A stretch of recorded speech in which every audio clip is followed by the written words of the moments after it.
The fall of 1969 was the beginning of a new era for the college at Paducah. The first full year as Paducah Community College. Dr. Clemens, what did the change in name mean other than changing your stationery?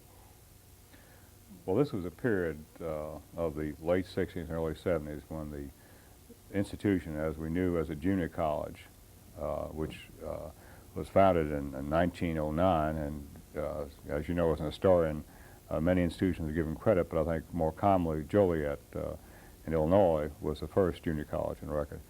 And it was really the first truly American institution.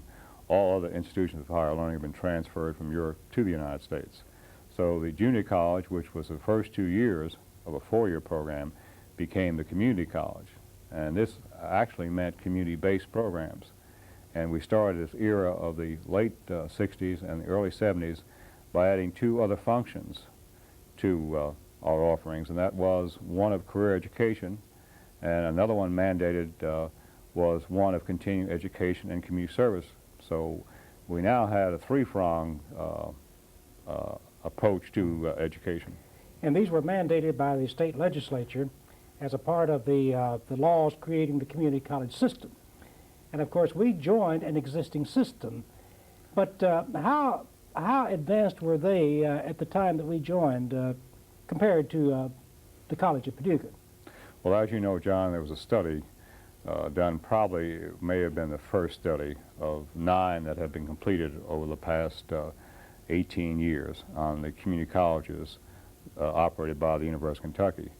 And this first one was known as the Bleed Report, you recall, and their recommendation, they came out, one significant part of their recommendation is that our institution had an experienced faculty, and that the faculty were far beyond the other faculties in the community college system since the system was created in 1964 and actually implemented in 1965. So here we're speaking about a system that when we came in was only 4 years old. Mm-hmm.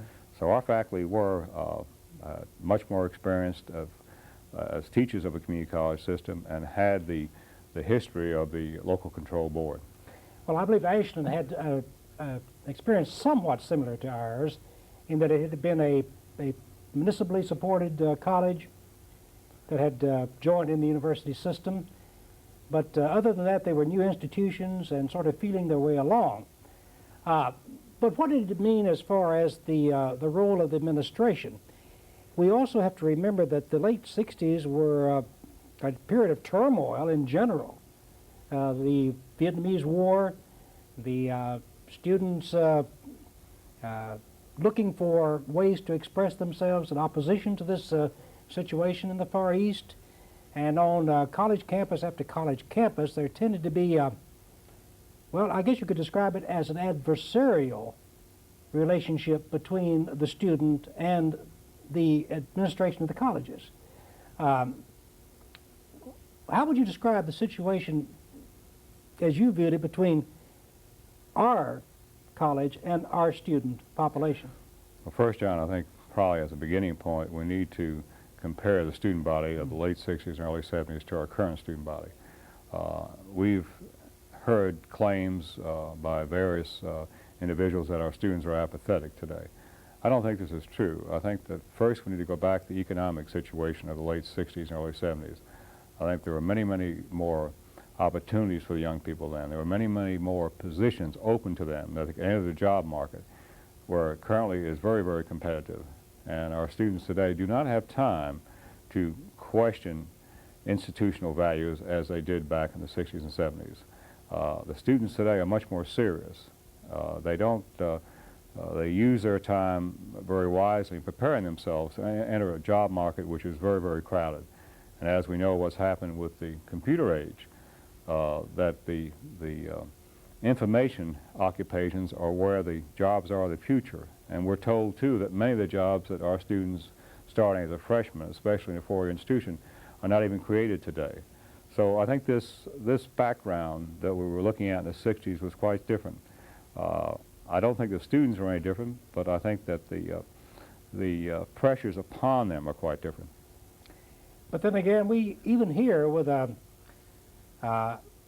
area known for being rather conservative, there was some student concern, and it did at a point or two threaten to become an incident, if not a crisis.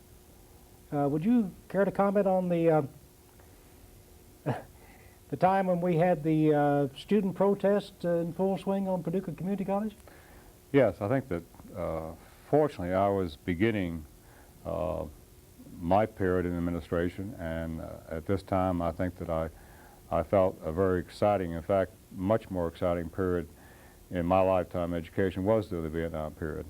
It made me get in amongst the students. I think the administrators who stood back, and I think this is where a lot of the problems developed with burnings throughout the United States and institutions and sit-ins in institutions, began because administrators felt, how dare you, how dare the students question our value system, and also question the institutional rules and policies. And I fortunately felt like I should get in amongst the students and find out really what they were thinking. They were saying one thing, but many other thoughts were actually hidden agendas beneath. And you recall that I did start what we call a rap session, meeting weekly with students and inviting anywhere from 25 to 30 students to sit and talk about what problems they were facing and trying to come up with some solutions. And many things that came out of those rap sessions are implemented today. So I think it was a sensitivity that administrators, if they practiced a sensitivity at that time, found it very stimulating, very exciting, as I did. But involving students in the activities of the college also, I think, not only helped establish rapport between the administration and the students that was useful in solving crises, but it also allowed the students to actually take part in part of the planning of the institution. How did this fit in, for example, with the Finkel Amphitheater? Well, that was a situation where we involved the students in the actual design of the amphitheater. And the amphitheater came about by one of the trips I had made during this period at other institutions, and had seen this type of outdoor meeting area used to be a teach-in and discuss the pros and cons of the Vietnam period. And I thought this was a vehicle or an area where students could openly discuss rather than do it through protest and do it by destructive. I saw this as a constructive method of using our institution, which was an educational institution, to discuss the pros and cons of the Vietnam period. I believe the structure itself was in memory of the first president of Paducah Junior College Board. That's correct. He was the first chairman and also served as president of Paducah Junior College, Mr. Finkel. And his family had wanted to honor him in some way. And when we got into this Vietnam period, and I realized that such a structure would be desirable and would enhance the institution and provide the opportunity for students to not only have educational exercises there, but also meet out there. And it was named in his honor. Yes, that's correct. And as I remember it, when we joined the university, we had just finished the accreditation process known as institutional self-study by the Southern Association of Schools and Colleges. And when we joined with the university system, since they were in the process of getting their accreditation, we had to go through an update on that process as well. As I remember, we had students on the committees investigating the life and the function of the college. Is that correct? John, you're taking me back, and I think probably I did something that not too many administrators had the audacity to pull off. And reflecting on the student involvement, we had just, as you know, in fact, I think you chair the steering committee, had completed a visitation by our accrediting association back just 2 years previous to us becoming part of the community college system. And we had our accreditation as on our own, as an individual institution, where up until that time the community college system received their accreditation through the University of Kentucky, and they were being required to individually be accredited. And we had just gone through, as we've discussed previously, gone through a discussion between the community and the Board of Trustees, and then later it was brought to our campus with faculty responding to it, and then of course students responding in the requirement of the 2-point C average to matriculate and to graduate, which, you know, as PJC, we just needed this to graduate.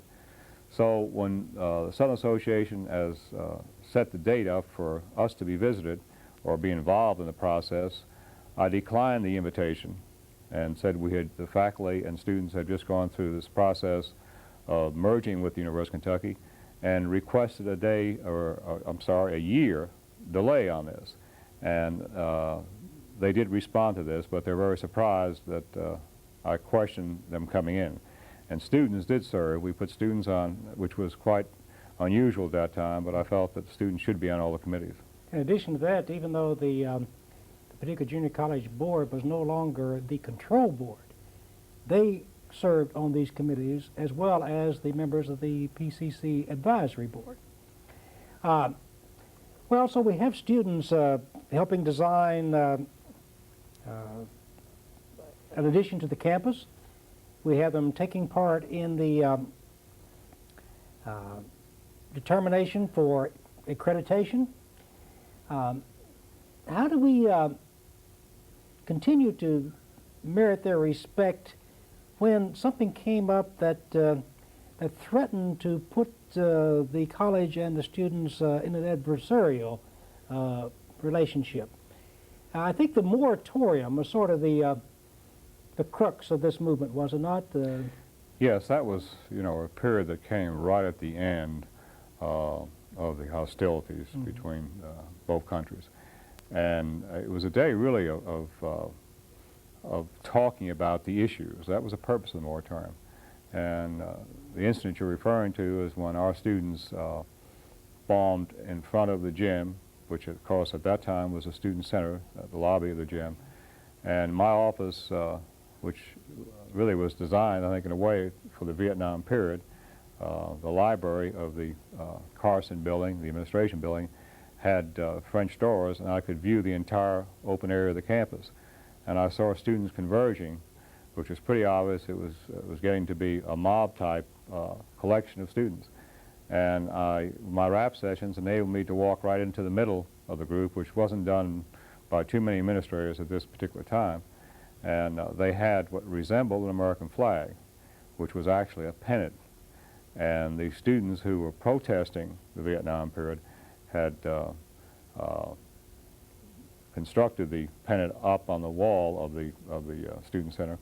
And the ones who were in favor of the administration's position, in favor of the war, many of them veterans, which were many more in number, had torn down the pennant and had chased the protesters, if you like, who went up the hill where the current baseball field.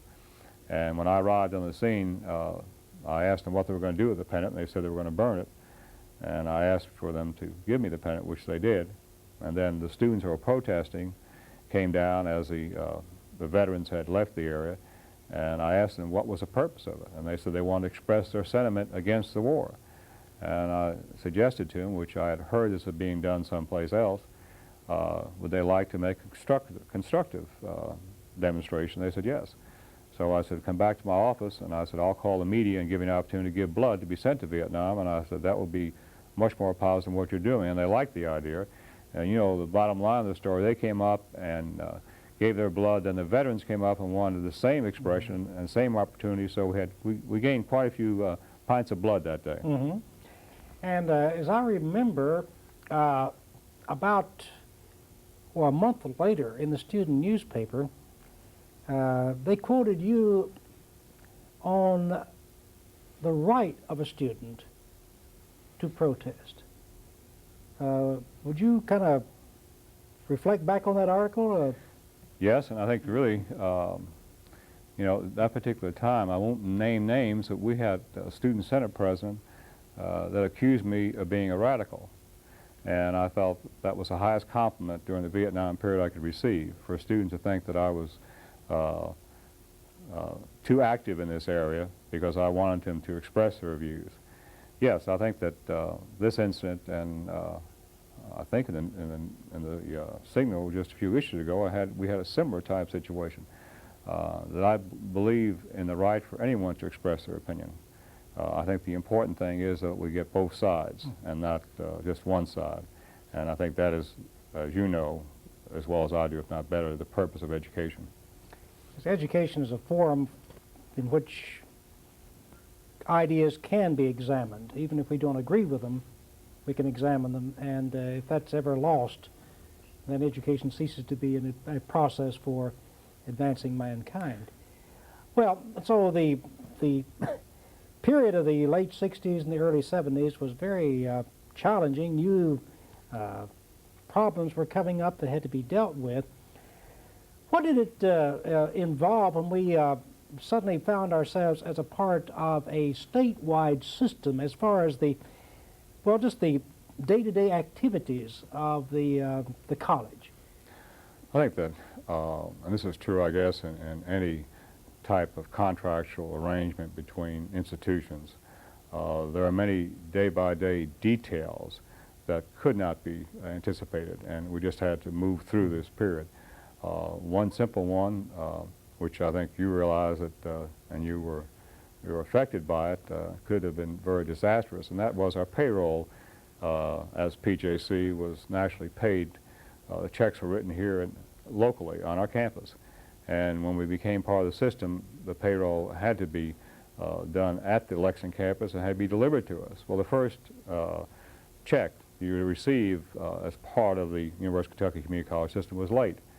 And I recall a conversation I had with the controller, and I wasn't very patient with him because I felt that the most important thing beside producing is receiving payment for producing, and the check did not come in. So there are many things like this. The difference between Central and Eastern Time was helpful to us at the time. I spent many lunch hours on the telephone talking to Lexington because we were 1 hour behind them. It is rather ironic that the first time in the history of the college from 1932 to the present that they weren't able to pay the faculty was when we joined the university system. And of course, a part of the argument for joining the system was to be into a stronger financial base. But it was just a matter of courier time in this instance. Yes, in effect, though, the bottom line was they didn't get paid, whether there was money in the bank or whether the check got here. That's right. Well, and then in addition to that, being a part of a state system, it was no longer possible to pick up things locally. It had to go through bids. So there was quite a bit of a getting used to the being a part of a larger system. It also meant that the faculty would be thought of in terms of one unit in the system rather than just Paducah Junior College. As I remember, we began to have system-wide meetings, and the faculty would attend and see what was happening in other educational institutions. So we became part of a larger system. At the same time, though, the buildings and the grounds and the property was still owned by the Paducah Junior College Incorporated. How do we manage this, the university managing the property? How did plans for the future develop, say a master plan, to take the existing plant and to project it into, say, 20 years into the future? Well, normally, plans are usually in 5 years or 10 years, and any 10-year plan usually is not followed. It's difficult enough to project a 5-year plan for it to be realistic, but we did involve ourselves in the early 70s in a master plan which was projected for 10 years. It's a plan that we have been moving towards and are really completing it currently, the last stage of this master plan. And I think we're very lucky because of our senator, state senator, and our representatives and the local board of trustees that we're able to complete the master plan almost to dotting the I and crossing the T as being projected. And this master plan was approved by the university in 1972. Well, in '72 then, we decided to embark upon a program to add to the educational capability of the institution. At the time, we had the Carson building serving as administration, and some other offices associated with administration. We had the Rosenthal building, which was liberal arts essentially, with a business program in it. We had the Waller building, which is the science building, and we had the Matheson building, which housed the library, plus classrooms and specialized programs on the lower level. We had a temporary structure housing art and a temporary structure housing music. I believe that was about the limit of the plant at that time, was it not? That's correct. Well, in the master plan, what did you envision as being essential to the development for the next 10 years? Well, John, I think, you know, we speak about a master plan. First of all, it's developed by the faculty, and we tried to envision as a little dreamer part of this but predict what the needs will be from 1 year to 10 years hence, and looking at needed programs. And the way you've outlined it, it was pretty obvious to us that we needed a permanent building for our fine arts. Mm-hmm. Collectively, we need to house our music and our art offerings in one facility. The other area that was pretty obvious to us, I think, during the Vietnam period, and that was we needed an adequate student center. We needed this for students to utilize their leisure time and also let off a little bit of steam. In your student centers, you had game areas for them. So this we knew. So we're talking here about 3 separate buildings. Mm-hmm. The other thing that we knew at this particular time is that we only had approximately 1,000 students back when we started developing our 10-year plan in the late 60s. And that was another exit and entrance. There had been talk about 4-laning Glanville Road, and we knew that that we needed to have another outlet in case of construction work being done out here, and also because of the projected enrollment. In fact, we went above our projected enrollment. We were projecting enrollment to be somewhere around 18 to 1900 at this particular time. So this is where you start. You start with the faculty and developing your program based on your projected needs.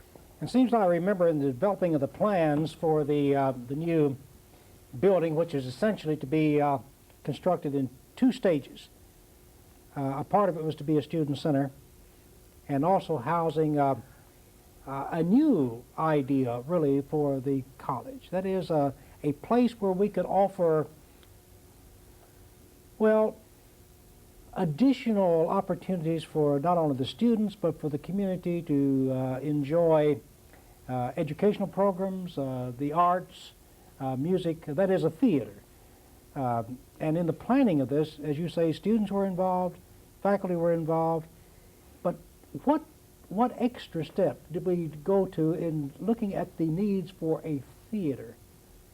Well, let me go back a little bit as I respond to that, John, and say that the student center, I think, was our highest priority, and I think this was aggravated and highlighted because of the Vietnam period. So the next was fine arts, and next was music. And, you know, we had Lillian Lowry, who we spoke about, who was our friend and a dear lady, was one of the earlier pioneers in theater, and she used a large classroom in conjunction with our early TV program. We also had a large high school theater, I think it's approximately 1,800 at Tillman, and a market house of a theater of 250. So we're looking at a theater between these numbers, a middle-sized type theater. I don't know whether we'll have time today to get into, it might be interesting on our next program, to talk about an unusual concept, and that is student center fine arts building. Mm-hmm. You don't usually find, as you know, student centers and fine arts in the same building. So I think that this building itself was unusual of how it was created, and but it was planned for 10 years. So I think when we look at this building and commit it and look around and see the various services provided, it was a 10-year planning, and you're right, of a student committee that functioned with many, many different students over these years nationally, and board members and faculty. And the theater was to house 500?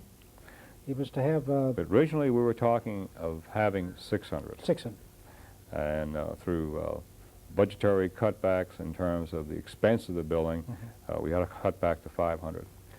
But it has the capability of presenting theater, concerts, and at the same time that this process toward the building was underway, we also began expanding the concept of focus. What was the focus program? Well, the focus began with one of our first local finance programs. And we had an athletic program that was already in place and expected by the community for us to continue in the collegiate athletics.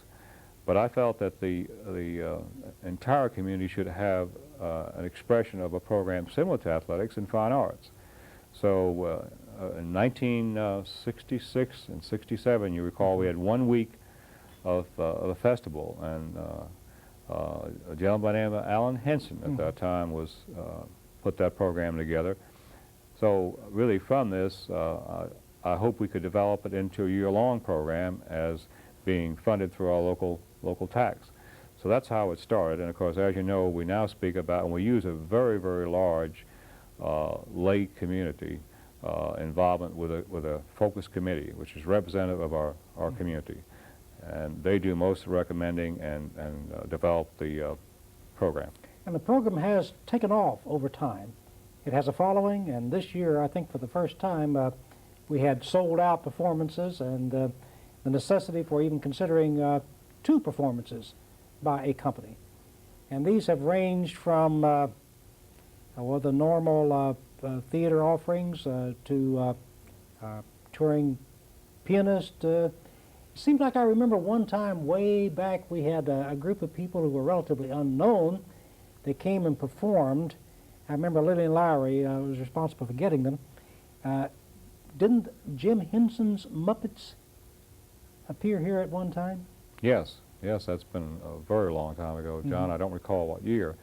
And I think that was in the early period The before they development of became, the idea. Right, became too And popular. so it's ranged from people who were just starting their career That's to right. established stars. And in addition, we've added in the lecture series, which brings to the community another insight into the academic and to the world of ideas. We've had former candidates for the presidency of the United States on down, and so having this facility has expanded the role of the college into the community. Well, what did this extra charge given of developing community service do? Do we have to expand the whole delivery service to provide this new charge? Yes, John. I think that's something else too that we talked about the junior college moving into a community college. What paralleled this too was a change in our student body.